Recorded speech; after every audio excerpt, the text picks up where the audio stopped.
مولانا سعد national Urdu university کی اس تعلیمی programme میں میں آپ سب کا خیر مقدم کرتا ہوں۔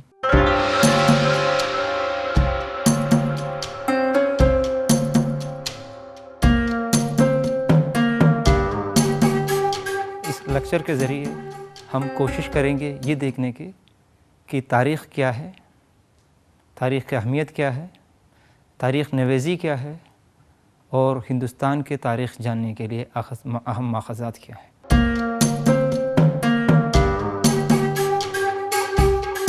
گزرے ہوئے زمانے کے بارے میں یا ماضی کے بارے میں ہمیں انفارمیشن ملنے کے لیے، ہمیں جو خبر جو دیتے ہیں اس کے لیے تاریخ یا تاریخ نویسی کی طرف ہمیں جانا بہت ضروری ہے۔ یہ تاریخ نویسی میں یا اگر تاریخ نویسی کے تاریخ وہ قدیم دور میں یونان کے لوگوں نے یا گریک کے لوگوں نے شروع کیے تھے، تو اسی لیے یہ ہسٹری، یہ جو تاریخ ہم کہتے ہیں، تاریخ کی شروعات یا تاریخ کی جو لفظ ہے وہ یونانی لفظ ہسٹوریا سے اخذ کیا گیا ہے۔ حقیقت یا تلاش ہے ہسٹوریا کا مطلب۔ اور ایک اور چیز ہے جو مشہور مورخ ہیروڈوٹس، جس کو ہم بابا تاریخ مانتے ہیں، وہ بھی قدیم یونان سے ہی تعلق رکھتے تھے۔ تاریخ نویسی بیسیکلی تاریخ کی تاریخ ہے۔ تاریخ کیسے لکھنے چاہیے، تاریخ کیا ہوتا ہے، اس میں کیا کیا چیز ہمیں دیکھنا ہے، کیا چیز ہمیں چھوڑنا ہے، تو یہ سب چیز جو ہے اس کو کس طرف ہمیں آگے لے جانا ہے، یہ سب چیز ہم جو ہے تاریخ نویسی میں دیکھیں گے۔ تو یہ تاریخ نویسی کے ذریعے تاریخ کے طالب علم کو یہ معلوم ہوتا ہے کہ تاریخ کس طرح لکھی جاتی ہے۔ تاریخ نویسی کے شروعات بھی، آغاز بھی قدیم یونان کے لوگوں سے جڑے ہیں یا ان لوگوں نے اس کے بنیاد ڈالی تھی، لیکن پھر اس کے بعد ان لوگوں کو فالو کر کے رومی، پھر بعد میں عیسائی، پھر اس کے بعد چینی، پھر اس کے بعد عرب تاریخ نویسی بھی دنیا میں ابھر کر آئے ہیں۔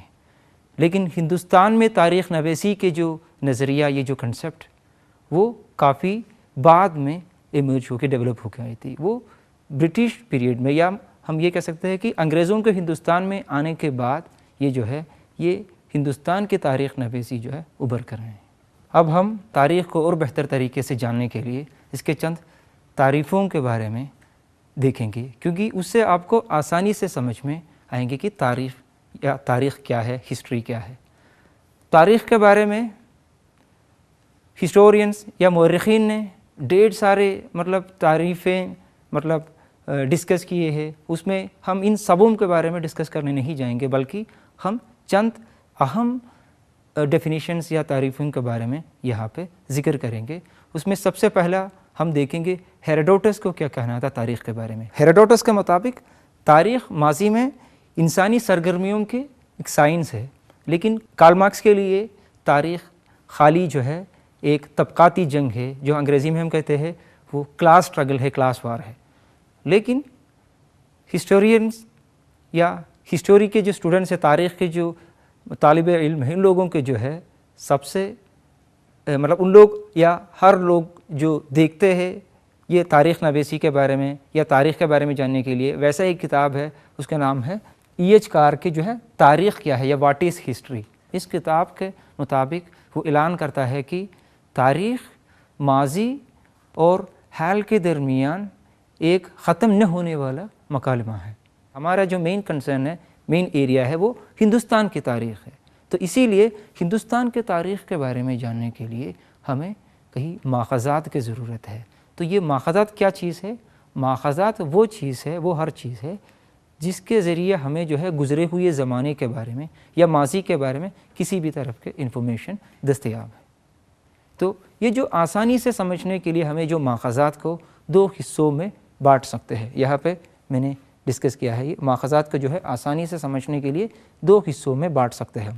اس میں سب سے پہلا ہے ادبی ماخذات، دوسرا ہے غیر ادبی ماخذات۔ کیونکہ قدیم دور کے بارے میں ہم یہاں پہ ڈسکس کر رہے ہیں، تو قدیم دور میں جتنے بھی کتابیں، تصانیف سب سے پہلے جو لکھی گئی تھی، وہ سارے جو ہے اکثر کتابیں اس میں مذہب سے ریلیٹڈ کتاب تھی، یا مذہب کے بارے میں، مذہب کے تعلیمات کے بارے میں، معزز کے اشاعت کے لیے جو کتابوں کی ضرورت ہے، ایسے کتابیں جو ہے بہت سارے لکھی گئی تھی. تو اسی لیے جو ماخذات میں ایک اہم کیٹیگری جو ہے ادبی ہے، یا مطلب لٹریری جو لکھی ہوئی جو دستاویز ہے اسی کے بارے میں ہم یہاں پہ ادبی ماخذات میں ڈسکس کریں گے. وہ ادبی ماخذات بھی ہمیں جو ہے آسانی سے سمجھنے کے لیے دو حصوں میں بانٹ سکتے ہیں. جو لکھی ہوئی جو ٹیکسٹ ہے، ڈاکیومنٹس ہے، ڈائریز ہے، اور جو بھی چیزیں جو ریٹن فارمز میں اویلیبل ہے اس کو ہم ادبی ماخذات کہتے ہیں. اور وہ آسانی سے سمجھنے کے لیے ہم دو حصوں میں ڈیوائڈ کر سکتے ہیں. وہ ایک ہے مذہبی ادب ہے، دوسرا ہے غیر مذہبی ادب. مذہبی ادب میں ہم دیکھیں گے ہندوستان کے قدیم دور کے الگ الگ یا مطلب مذاہب کے جو ہے لٹریچر یا ادب کے بارے میں. اس میں ہم نے ہندو مت، بدھ مت، جین مت کر کے 3 امپورٹنٹ مشہور مذاہب کے بارے میں یا مذاہب کے مطلب تقسیم یہاں پہ کی ہے. تو اس میں ہندو مت سے ریلیٹڈ یا ہندو مت سے تعلق جو بھی کتابیں ہیں، جو بھی مطلب انفارمیشن ہے، وہ اکثر آپ کو ہندو ویدوں میں، جیسے رگ وید ہے، یجروید ہے، سام وید ہے، ادرو وید ہے، جیسے 4 ویدوں میں. اس کے علاوہ پرانوں میں کئی سارے پراناس تھے وہاں پہ. اس میں پھر جو ہے اتہاساس میں جیسے رامائن ہے، مہابھارت ہے جیسے ٹیکسٹ میں. پھر اس کے بعد اپنشد جیسے کتابوں میں، تصانیف میں آپ کو دستیاب ہے. پھر دوسرا ہے اس میں بدھ مذہب کے بارے میں. تو بدھ مذہب میں مینلی ہمیں 3 پیتاگاس کے بارے میں، یہ بدھ مذہبی ادب کے ایک اہم قصہ ہے. تو یہ بدھ مذہب کے جو پیتاگاس جو ہے 3 پیتاگاس، یہ بہت امپورٹنٹ ہے. اس میں 3 پیتاگاس میں ستا پیتاگا، ابھیدھم پیتاگا اور ونے پیتاگا کر کے 3 پیتاگاس ہے. اس میں گوتم بدھ کے بارے میں، ان کے زندگی کے اہم واقعات کے بارے میں، اور بدھ اداروں کے بارے میں، وہاں کے جو مطلب لوگوں کے بارے میں، یہ سب ان کے بارے میں، یہ سب انفارمیشن خبر جو ہے آپ کو ان کتابوں کے ذریعے ملتے ہیں. پھر اس کے علاوہ جو ہے جاتکا سٹوریز یا جاتکا کہانی جو ہے وہ بھی ایک بدھسٹ ادب ہے یا بدھ مذہب سے ریلیٹڈ ادب میں ایک امپورٹنٹ اسپیکٹ ہے. اس میں آپ کو جو ہے گوتم بدھ کے بارے میں، گوتم بدھ کے تعلیمات کے بارے میں، ان کے جو زندگی کے اہم واقعات کے بارے میں، ان کی جو پیدائش سے ریلیٹڈ جو بھی کہانیاں ہیں، وہ سب چیزیں جو ہے آپ کو اس کتاب کے مطابق ملتے ہیں. اب جو ہے ہم مذہبی ادب میں جو سب سے لاسٹلی تیسرا پوزیشن میں ہم دیکھیں گے جین مذہب کے بارے میں. کیونکہ ہندوستان کے یا قدیم دور میں خالی ہندو مت نہیں تھے. ہندو مت کے علاوہ وہاں پہ بدھ مذہب کے لوگ رہتے تھے، اور اس کے علاوہ دیکھیے جین مذہب کے لوگ بھی رہتے تھے. تو جین مذہب کے بھی جو ہے مذہبی ادب ایک امپورٹنٹ سورس میٹیریل یا ماخذ تھے، جو ہم قدیم دور کے بارے میں جاننے کے لیے اور قدیم دور کے جین مذہب کے اشاعت کے مطلب جین مذہب کے تعلیمات کے بارے میں، اس کے جو ہے بانی کے بارے میں، اس کے جو ہے مطلب فالو کرنے والے لوگوں کے بارے میں، اس دور کے سماجی اور معاشی ثقافتی حالات کے بارے میں جاننے کے لیے بھی یہ سارے کتاب جو ہے ہمیں مددگار ثابت ہوتے ہیں. ٹھیک ہے، تو یہ ہے اس میں مذہبی ادب. دوسرا کیٹیگری ہے غیر مذہبی ادب. تو مذہبی ادب میں خالی ہمیں دیکھنا ہے جو مذہب سے ریلیٹڈ جتنے بھی جو ہے کتابیں، جتنے بھی جو ہے تعلیمات ہمیں دستیاب ہے، وہ سب ہم مذہبی ادب میں دیکھیں گے. اور غیر مذہبی ادب جو ہے جس میں مذہب سے ریلیٹڈ نہیں ہے، باقی مذہب سے چھوڑ کے باقی جتنے بھی چیزیں، جتنے بھی مطلب اسپیکٹس کے بارے میں آپ کے پاس جو خبر ہے، کتابیں دستیاب ہے، وہ سب ہمیں یہاں پہ دیکھنا ہے. تو اسی لیے غیر مذہبی ادب کو بھی ہم جو ہے 2 حصوں میں بانٹ سکتے ہیں. اس میں ایک ہے غیر مذہبی ادب میں بھی 2 کیٹیگریز ہے، 2 حصہ ہم کر سکتے ہیں. ایک ہے ہندوستان کے اندر کی سورسز یا ہندوستان کے اندر کے ماخذات یا ادب کے بارے میں، اور ہندوستان کے باہر یا غیر ملکی ادب بھی کر سکتے ہیں. تو ملکی میں یا ہندوستان کے جو اندر سے جو ملی ہے، اس میں ایک ارتھشاستر ہے. ارتھشاستر اس لیے لیا کہ یہ سیاسیات کے بارے میں یا قدیم دور کے سیاسیات پرٹیکولرلی خصوصاً ہمارے جو ہے موریہ دور کے انتظامیہ کے بارے میں، نظم و نسق کے بارے میں، سیاسیات کے بارے میں آپ کو بہت تفصیلی انفارمیشن یا خبر اس سے ملتی ہے. اور کالیداس کو اسی لیے مجھے یہاں ڈسکس کرنا ہے کہ کالیداس کے جو تصانیف کے ذریعے ہمیں جو ہے سنسکرت لٹریچر یا سنسکرت ادب کے بارے میں، گپتا دور کے سنسکرت ادب کے بارے میں ہمیں کافی اہم انفارمیشن دستیاب ہے. اور راج ترنگنی ہمیں اس لیے دیکھنا ہے، یہاں پہ راج ترنگنی کے بارے میں کہا جاتا ہے یہ ہندوستان کے سب سے پہلے تاریخی کتاب ہے. یہ اس لیے ہے کہ اس میں تاریخ کیسے لکھنے چاہیے، جیسے تاریخ نویسی کے بارے میں نے کہا، اسی حساب سے تاریخ کیسے لکھنے چاہیے، اس طرح جو ہے اس کتاب کو اس کے آدھر کلہن نے مطلب فارم کیا تھا. اسی لیے اس کو ہندوستان کے پہلے تاریخی کتاب مانا جاتا ہے۔ سنگم ادب کو بھی ڈسکس کرنا ہے۔ سنگم ادب اس لیے کرنا ہے کہ ابھی تک جتنے بھی کتابیں تاریخ سے ریلیٹڈ، تاریخ سے متعلق آپ کو جو ہے تعلق آپ کو دستیاب ہے، اس میں اکثر کتاب جو ہے ایک پرٹیکولر علاقے وائز جو ہے علاقے کے بارے میں، یا مطلب شمالی ہندوستان کے بارے میں آپ کو ہر جگہ انفارمیشن یا ہر طرح کے انفارمیشن دستیاب ہے، لیکن آپ کو جو ہے جنوبی ہندوستان کے بارے میں انفارمیشن بہت کم ہے، خصوصاً قدیم دور کے بارے میں۔ تو یہ قدیم دور کے جنوبی ہند کے بارے میں جاننے کے لیے ہمارے پاس ایک ہی اہم ماخذ ہے، وہ سنگم ادب ہے۔ تو سنگم ادب جو ہے تملگم، یا اس کا مطلب ہے تمل ناڈو، کیرل اور آندھرا پردیش کے چند علاقے، ان سبوں کو ملا کے قدیم دور میں تملگم نام سے جانا جاتا تھا۔ یہ تملگم کے ہسٹری یا تاریخ جو ہے آپ کو سنگم ادب کے ذریعے ملتے ہیں۔ تو اسی لیے جنوبی ہند کے بارے میں جاننے کے لیے سنگم ادب ایک اہم ماخذ ہے۔ غیر ملکی ادب میں بھی ہمیں 3 ملکوں کو یا 3 ٹریڈیشنز کو، 3 سٹائلز کو ہمیں یہاں ڈسکس کرنا ہے۔ اس میں ایک ہے کلاسیکی ہے، یہ کلاسیکی میں ہمیں یونانی اور رومی تاریخ نویسی یا یونانی اور رومی اکاؤنٹس کو ہم دیکھیں گے۔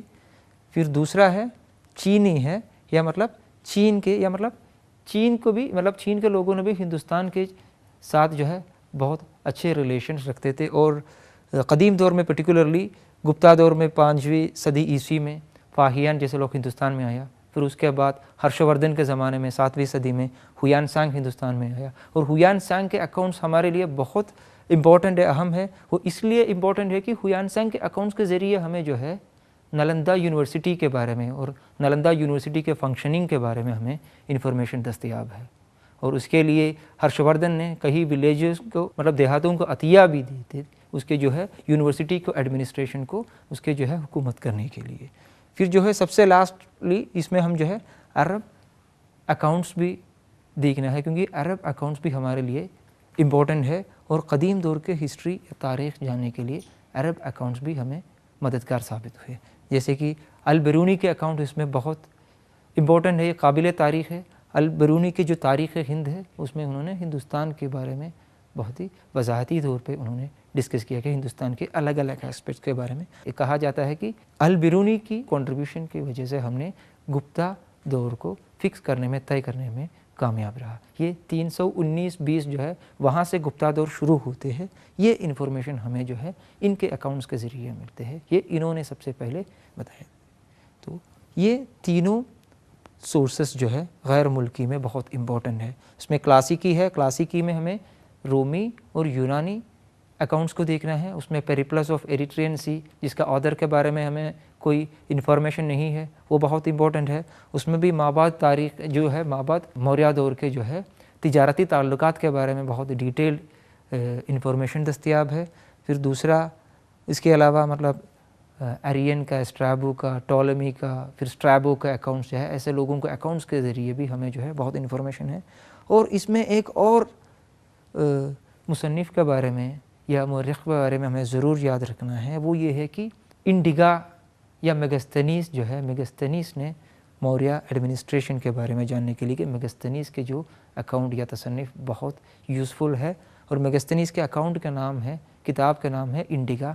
اس انڈیگا میں انہوں نے جب ہے ہندوستان میں خاص طور پہ موریہ خاندان کے دارالسلطنت کے بارے میں، پاٹلی پترا کے نظام کے بارے میں، سیاسی نظام کے بارے میں، وہاں کے سٹی ایڈمنسٹریشن کے بارے میں انہوں نے بہت ڈیٹیل میں، بہت وضاحتی نوٹ جو ہے اس میں، یا وضاحتی طور پہ اس میں انہوں نے ڈسکس کیا۔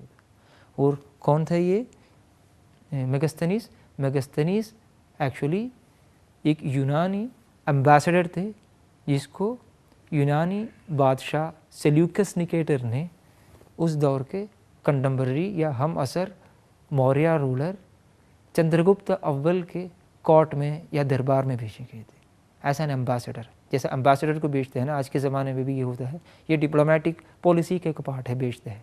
تو ویسا جب وہ ہندوستان میں آیا تو پھر اس وقت وہ ہندوستان کے الگ الگ ایسپیکٹس کو، جب انہوں نے جو اپنے خود آنکھوں سے جو دیکھے ہیں، ان سارے چیزوں کو اپنے اکاؤنٹس میں انہوں نے انکلوڈ کیا۔ تو اس لیے یہ اکاؤنٹ بھی غیر ملکی ادب میں کلاسیکی کیٹیگری میں ہم انکلوڈ کر سکتے ہیں۔ وہ اس لیے کہ یہ گریک اکاؤنٹ ہے، یونان کے اکاؤنٹ ہے، اس کیٹیگری میں ہم انکلوڈ کریں گے۔ اب ہم جائیں گے دوسرے کیٹیگری میں، یہ غیر ادبی ماخذات ہے۔ کیونکہ ہم نے جو ماخذات کو دو طرح ڈیوائڈ کیا تھا، دو حصوں میں بانٹ دیا تھا، ایک ہے ادبی ماخذات، دوسرا ہے غیر ادبی ماخذات۔ تو غیر ادبی ماخذات کے جو ہے یہ نام سے ہی آپ کو یہ چیز پتہ چلتا ہے غیر ادبی ہے، تو اس کا مطلب ادب سے ریلیٹڈ نہیں ہے۔ جو بھی انفارمیشن، جو بھی چیز، جو بھی مطلب آبجیکٹس آپ کو ادب سے ریلیٹڈ نہ ہو وہ آپ کو یہاں ڈسکس کر سکتا ہے۔ غیر ادبی ماخذات کو بھی ہم آسانی سے سمجھنے کے لیے 3 حصوں میں بانٹ سکتے ہیں۔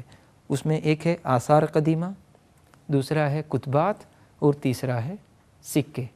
تو آثار قدیمہ میں ہم یہ دیکھیں گے، آثار قدیمہ مطلب یہ ہوتا ہے، مطلب ابھی تک ہم نے جو بھی دیکھا ہے مذہبی ادب میں وہ سب جو زمین کے اوپر سے جو ملی ہوئی چیزیں ہے، جو بھی ریٹن ڈاکیومنٹس ہو، جو بھی مطلب کتابیں، جو بھی مطلب ڈائریز ہے، یہ سب جو ہے زمین کے اوپر سے نکلی ہوئی چیز ہے، ملی ہوئی چیز ہے۔ لیکن یہاں پہ ہم آثار قدیمہ میں ایک عمارتیں ہیں، ٹانجے ہیں، برتن ہیں، اور جو ہے مطلب ہڈیام وغیرہ اور دیگر آئٹمس وغیرہ، آرٹیفیکٹس وغیرہ ہم یہاں پہ ڈسکس کریں گے۔ اس میں جو یہ آثار قدیمہ کے ماخذات سب سے امپورٹنٹ یا سب سے پاپولر جو ہے یہ قدیم دور کے بارے میں جاننے کے لیے ہے۔ یہ اس لیے ہے کہ جدید دور کے بارے میں جاننے کے لیے یا عہد وسطیٰ دور کے بارے میں جاننے کے لیے ہمارے پاس ریٹن ڈاکیومنٹس ہے، ادبی ماخذات بہت ہے، لیکن قدیم دور کے بارے میں جاننے کے لیے ہمارے پاس ادبی ماخذات کم ہے، اور اسی لیے قدیم دور کے لیے ایک امپورٹنٹ ماخذ ہے آثار قدیمہ۔ تو آثار قدیمہ میں ہم عمارتیں دیکھیں گے جو پرانے، جو اس کے بیسٹ ایگزامپل ہم یہ کہہ سکتے ہیں کہ ہارپن یا ہڑپا کے تہذیب ہے، وہاں سے جو نکلے سٹیز کے بارے میں، شہروں کے بارے میں، وہاں کے جو ہے شہر منصوبہ بندی کے بارے میں، یہ سب جو ہے یہ کھدائی کے مطابق یا کھوج کے مطابق ہمیں جو ہے یہ انفارمیشن ملی ہے۔ اور جو ہے وہاں بلڈنگس، عمارتوں کے ٹانجے وغیرہ، وہاں سے نکلے جو ہے ہڈیوں کے ٹانجے، مطلب لوگوں کے، جانوروں کے اور دیگر چیزوں کے جو ہے یہ خبر ہمیں ایسا کھوج اور کھدائی کی وجہ سے ہمیں ملتے ہیں۔ تو آثار قدیم میں قدیم دور کے ہسٹری جاننے کے لیے ایک بہت امپورٹنٹ سورس میٹیریل ہے۔ اور کئی سارے برتن بھی جو ہے ہندوستان کے کونے کونے سے ہمیں ملے ہیں، پرٹیکولر پیریڈز کو یہ انڈیکیٹ کرتے ہیں۔ یہ برتن کے جو ہے خاصیت یا برتن جو ہے ہر ایک زمانے کو انڈیکیٹ کرتا ہے، اس دور میں کس طرف کے مٹی استعمال کیا کرتے تھے اور کس طرف کے جو ہے ڈیزائنز، ماڈلز وغیرہ وہ لوگ اڈاپٹ کرتے تھے، فالو کرتے تھے۔ یہ سب جو ہے برتن کے الگ الگ نیچر یا الگ الگ اسٹائل سے ہمیں جو ہے پتہ چل رہا ہے۔ تو یہ آثار قدیمہ جو ہے آپ کو قدیم دور کے بارے میں جاننے کے لیے ایک اہم ماخذ ہے۔ اور دوسرا ہے کتبات یا انسکرپشنز کے بارے میں۔ تو کتبات جو ہے یا انسکرپشنز یہ بھی ایک امپورٹنٹ جو ہے ماخذ ہے۔ وہ اس لیے امپورٹنٹ ہے کہ دوسرے ماخذات کے جیسا نہیں ہے یہ ماخذ اس لیے ہمیں زیادہ امپورٹنٹ ہے، اگر اس میں جو بھی انفارمیشن اس سے آپ کو جو ملتے ہیں وہ آلموسٹ 100% یا کمپلیٹلی تمام جو ہے وہ سچ ہونے کا چانس ہے۔ وہ اسی لیے کہ کیونکہ اکثر آپ کو جو ہے کتبات یا انسکرپشنز وغیرہ بڑے بڑے چٹانوں پہ یا بڑے بڑے ستون پہ یا بڑے بڑے جو ہے دیواروں پہ ملتے ہیں، تو اسی لیے ایک جگہ سے دوسرے جگہ لے جانا، پھر ایک ایریا سے دوسرے جگہ جو ہے وہ ٹرانسپورٹ کرنا، یہ سب مشکل ہوتا تھا۔ تو اسی لیے کتبات اس لیے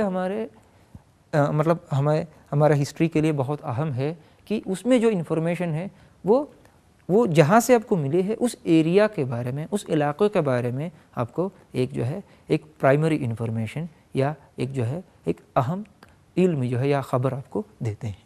تو کتبات جب ہم دیکھیں گے اینشنٹ انڈیا کے یا قدیم دور کے، اس میں 3-4 کتبات کے بارے میں منشن کرنا بہت ضروری ہے۔ اس میں سب سے پہلے میں یہ آپ سے ایک بات شیئر کرنا چاہتا ہوں، وہ یہ ہے کہ آپ سب کو پتہ ہے قدیم دور کے بادشاہوں میں، قدیم دور کے حکمرانوں میں بادشاہ اشوک کا نام بہت آگے ہے۔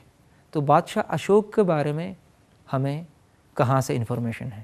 بادشاہ اشوک کے بارے میں یا موریہ دور کے سب سے طاقتور حکمران اشوک کے بارے میں انفارمیشن ہمیں جو ہے ان کے ڈھیر سارے کتبات کی وجہ سے دستیاب ہے۔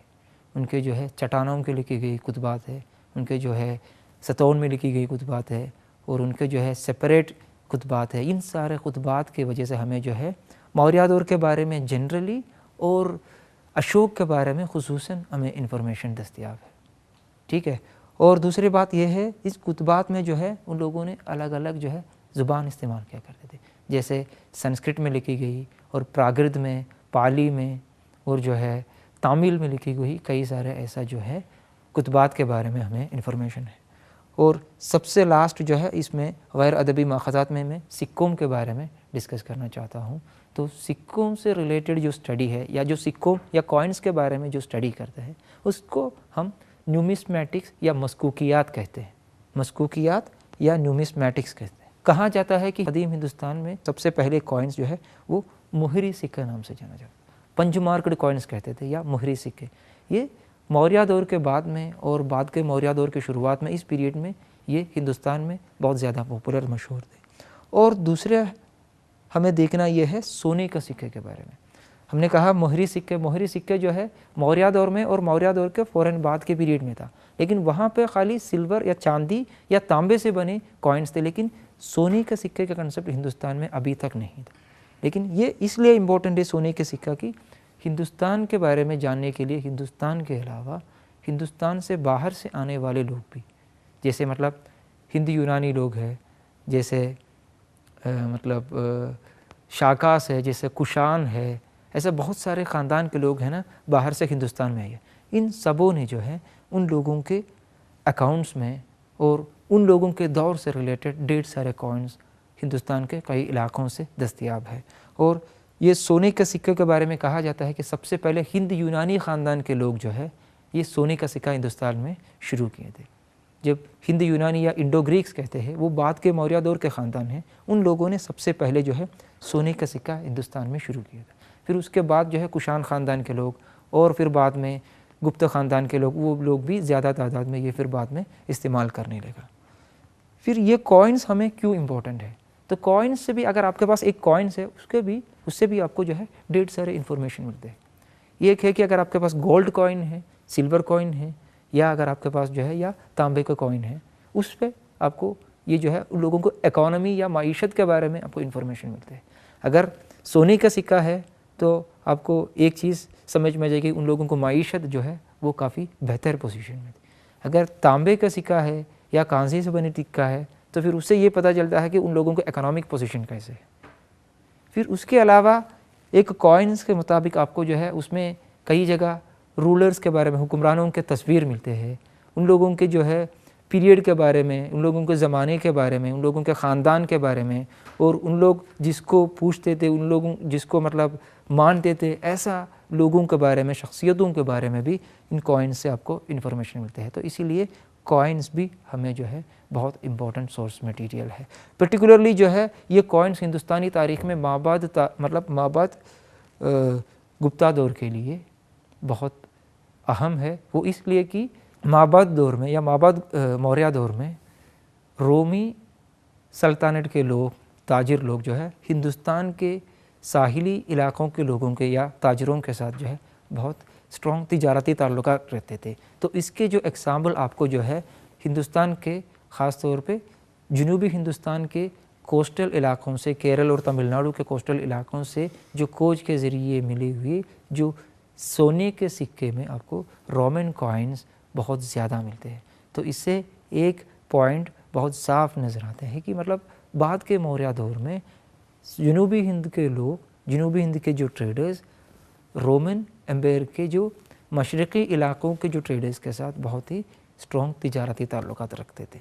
تو یہ کتاب بھی بہت امپورٹنٹ ہے. اور اس کے علاوہ جو ہے یہ بعد کے موریہ دور کے بارے میں جاننے کے لیے ہمیں جو فورن سورسز بھی، یا مطلب یہاں پہ ہم نے جو غیر ملکی ادب ہے اس میں دیکھنا تھا، وہ کلاسیکی اکاؤنٹس وہ بھی بہت یوزفل انفارمیشن دیتے ہیں.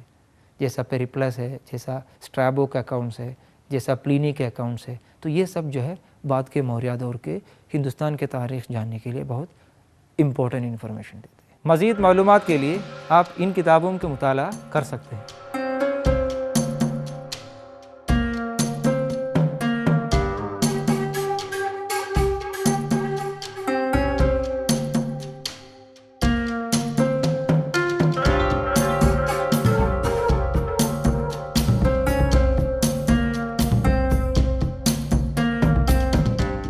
عزیز طلباء اور طالبات، آج کے اس لیکچر میں ہم نے تاریخ کا تعارف کے بارے میں معلومات حاصل کی. اگلے پروگرام میں ایک نئے عنوان کے ساتھ آپ سے ملاقات کریں گے. تب تک کے لیے آداب.